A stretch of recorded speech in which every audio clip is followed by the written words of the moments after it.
Hello my dear student P4. Oke, seperti biasa kita akan belajar. Nah, sebelumnya mari boleh siapkan hatinya, prepare your Bible. Oke, kita beribadah dulu. Yuk kita angkat pujian kepada Tuhan. Bapa Engkau baik, Bapa Engkau baik, Kau selalu baik bagiku. Bapa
Engkau baik, Kau selalu baik bagi kami Tuhan. Hari ini kami mau belajar, berkati anak-anak P4 di rumah, berkati juga Bapak-Mu yang akan mengajar, sehingga apa yang kami pelajari Tuhan boleh Bapak diterima anak-anak dengan baik, dan mereka boleh bersukacita menerima pelajaran ini. Dan biarlah Tuhan senantiasa Roh Kudus-Mu memberikan penerangan, sehingga apa yang menjadi pelajaran kami Tuhan boleh kami terima dan kami aplikasikan dalam kehidupan kami. Terima kasih Tuhan, kami siap belajar agama hari ini dalam nama Yesus. Haleluya. Amin. Oke, my student. Nah, sebelumnya Miss akan bertanya ya, siapa yang sudah mengerjakan tugasnya minggu lalu? Iya. Nah, nanti biar Miss cek di Google Class ya, oke? Nah, hari ini tema kita yaitu apa? Yuk baca sama-sama. Allah sumber kekuatanku. Nah, Allah sumber kekuatanku. Coba ya, lihat ya. Nah, sebelumnya Miss akan tanya ayat hafalan minggu lalu dari mana? Pengkhotbah 3 ayat 1. Nah, yuk sama-sama baca sama Miss. Pengkhotbah 3 ayat 1, demikian firman Tuhan. Untuk segala sesuatu ada masanya, untuk apapun di bawah langit ada waktunya. Amin. Nah, artinya bahwa Tuhanlah yang menentukan waktu segala sesuatu. Kemarin Miss suruh tugasnya apa? Membuat di karton karya kreatif tentang firman Tuhan, tentang waktu kelahiran kamu, dan juga buat ayat firman Tuhannya. Nah, nanti Miss cek lagi ya siapa yang sudah dan siapa yang belum. Oke. Nah, coba lihat, ini gambar apa? Nah, ini adalah gambar benalu. Nah, benalu itu menguntungkan atau merugikan ya bagi pohonnya? Merugikan ya. Kenapa? Kalau benalu itu tumbuh dalam satu pohon, dia akan menyerap zat-zat yang ada di dalam pohon, sehingga membuat pohon itu kekurangan zat untuk tetap bertahan hidup. Nah, akhirnya pohon yang dia tumpangi menjadi mati ya. Nah, coba lihat, berbeda dengan anggrek ya. Anggrek ini, tahu nggak? Ini tidak pernah merugikan pohon tempatnya menumpang ya kan. Anggrek ini boleh tetap hidup, tetapi tidak merugikan pohon tempatnya menumpang ya kan. Beda sama benalu tadi. Nah, hidup kita tadi tema kita apa? Allah adalah sumber kekuatan. Nah, kalau kita menjadikan Allah itu sumber kekuatan, Allah itu tidak kekurangan ketika kita diberinya kekuatan. Sama seperti pohon anggrek ini ya, bunga anggrek ya. Nah, coba baca yuk Yesaya 40 ayat 31, apa kata firman Tuhan? Tuhan adalah kekuatanku. Tetapi orang-orang yang menanti-nantikan Tuhan mendapat kekuatan baru. Mereka seumpama burung Raja Wali yang naik terbang dengan kekuatan sayapnya. Mereka berlari dan tidak menjadi lesu.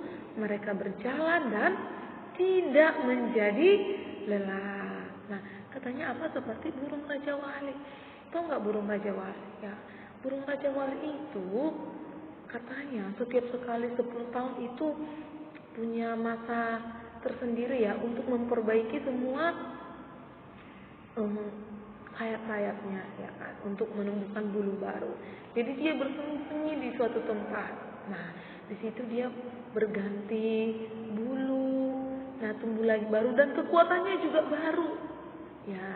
Nah, makanya dikatakan orang yang menanti-nantikan Tuhan itu seumpama burung Raja Wali, selalu mempunyai kekuatan yang baru. Nah, coba. Bacalah kisah berikut ini.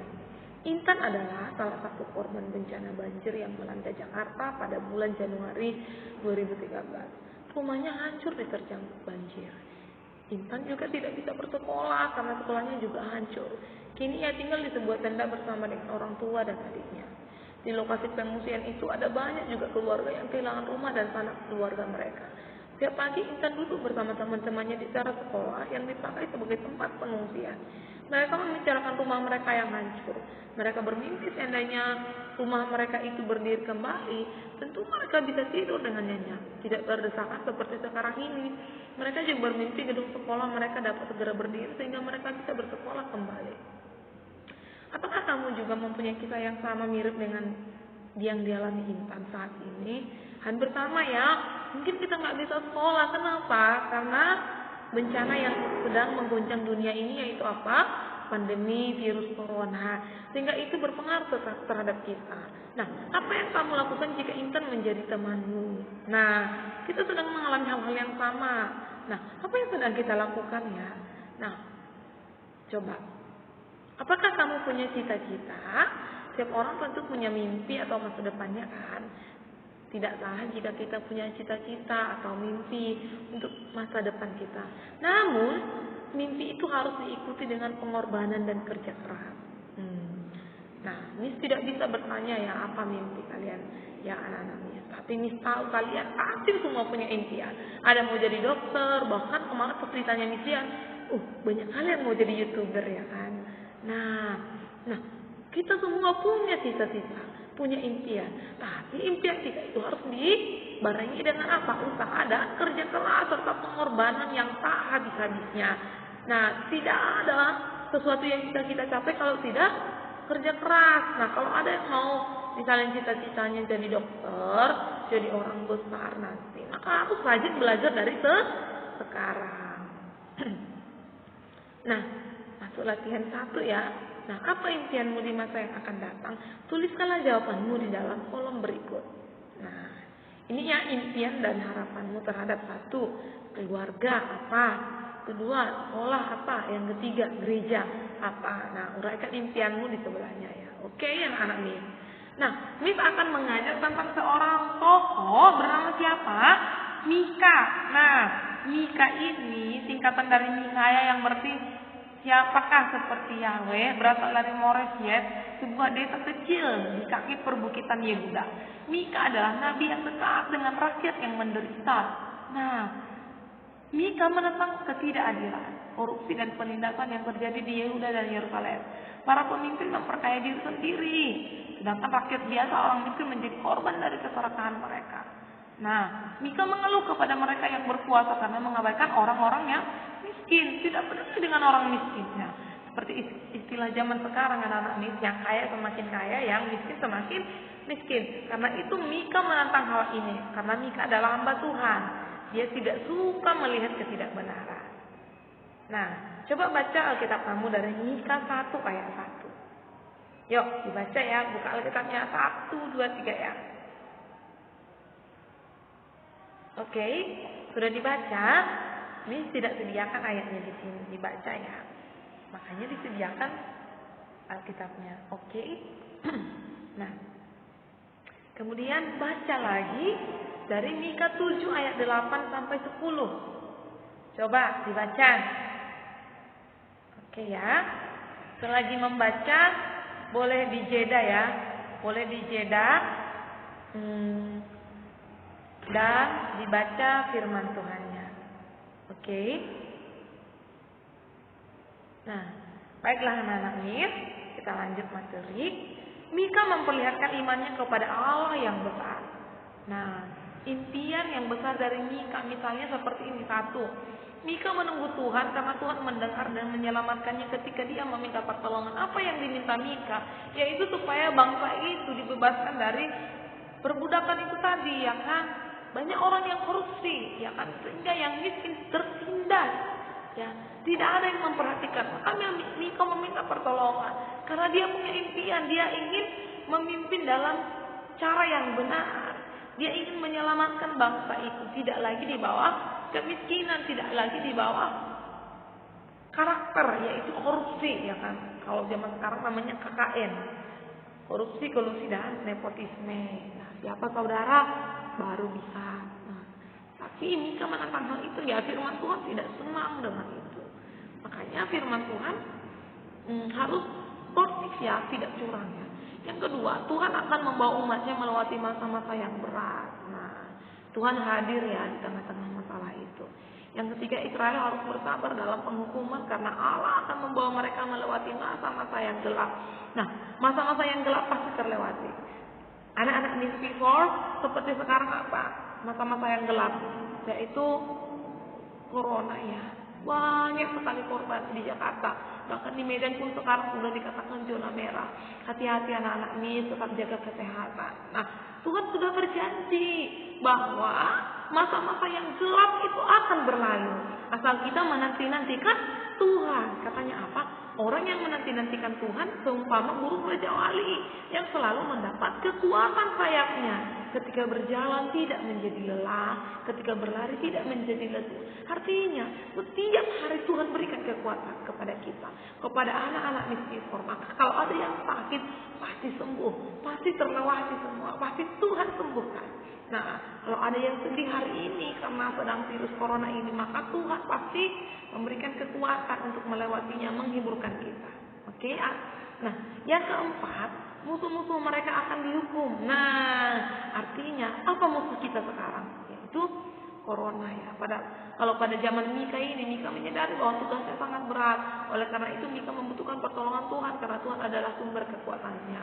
Nah, musuh-musuh mereka apa? Orang-orang yang tidak taat tadi, yang melakukan kejahatan ya, korupsi ya. Nah, itu pasti terkena hukuman. Nah, anak-anak mis, apapun yang masalah terjadi hari ini, ya kan, baik itu bencana yang terjadi, Tuhan sudah berjanji bahwa itu semua pasti berlalu, ya kan. Oke, nah kita Mika mengingatkan bahwa kita adalah manusia yang lemah dan berdosa yang penuh dengan keterbatasan. Nah, kita seringkali lupa akan kasihnya dan apa yang harus kita lakukan sebagai umat yang dikasihinya.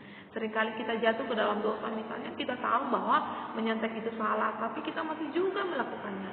Kita tahu bahwa iri dan dengki itu mendukakan Tuhan, ya kan? Iri, dengki, marah, ya kan? Tetapi kita tetap melanggar perintah Tuhan. Kita banyak melakukan pelanggaran, namun Dia yang begitu mengasihi kita, mengampuni kita jika kita datang kepadanya dan memohon pengampunan. Nah, oke. Hidupku adalah kekuatan, ada dalam tangan Tuhan. Nah, kita adalah manusia yang penuh terbatas. Kita selalu membutuhkan Allah agar kita kuat menghadapi godaan dunia ini. Katakan sama-sama, aku membutuhkan Allah. Yuk sama-sama bersama Miss Esra. 1, 2, 3, ya. Aku membutuhkan Allah. Oke, amin. Nah, kita adalah manusia yang memiliki keterbatasan. Seringkali kita tidak bisa menahan diri dari godaan apa? Dosa, marah, berbohong, dan sebagainya ya. Atau mengambil milik orang lain. Nah, akibatnya kita jatuh dalam dosa dan melawan perintahnya. Namun kita bersyukur karena Allah mengampuni kita dan bersedia mengampuni dosa kita dan kesalahan kita. Nah, yuk baca dari 1 Yohanes 1 ayat 9. Apa katanya? Jika kita mengaku dosa kita, maka Ia adalah setia dan adil, sehingga Ia akan menghapuskan segala dosa kita dan menyucikan kita dari segala kejahatan. Amin. Oke, kita masuk pada latihan 2 ya. Nah, latihan 2-nya apa? Buatlah sebuah gambar atau Oke anak-anak Miss, ini adalah latihan 2-nya. Buatlah sebuah gambar atau simbol yang menceritakan keadaan manusia zaman ini. Kemudian ceritakanlah arti gambar itu dalam video, kemudian kirim kepada Miss Esra. Contohnya kan, ini Miss sudah buat gambar hati yang retak, ya kan? Itu menggambarkan hati manusia yang sedang sakit hati, terluka. Jadi itu menunjukkan bahwa keberdosaan sedang ada dalam hati manusia. Nah, kamu mau membentuk gambar apa? Apakah gambarnya itu berbentuk peperangan terhadap corona? Boleh ya kan? Dibuat gambar manusia dan dibuat gambar corona, lalu kamu ceritakan. Nah, oke, anak-anak Miss. Nah, di sini Miss akan membuat rangkumannya. Allah mengasihi manusia, namun manusia seringkali hidup menurut kehendaknya sendiri. Nah, jadi oleh sebab itu kita membutuhkan bimbingan dari Allah supaya kita mampu melakukan perintahnya. Oke, ayat hafalan minggu ini yaitu dari Yesaya 12 ayat 2. Yuk sama-sama bersama Miss. Sungguh Allah itu keselamatanku, aku percaya dengan tidak gemetar, sebab Tuhan Allah itu kekuatan dan mazmurku, Ia telah menjadi keselamatanku. Amin. Oke, sampai ketemu minggu depan bersama dengan Miss Esra. Ini adalah langkah-langkah pembelajarannya, silakan kerjakan. Tuhan Yesus memberkati. Shalom.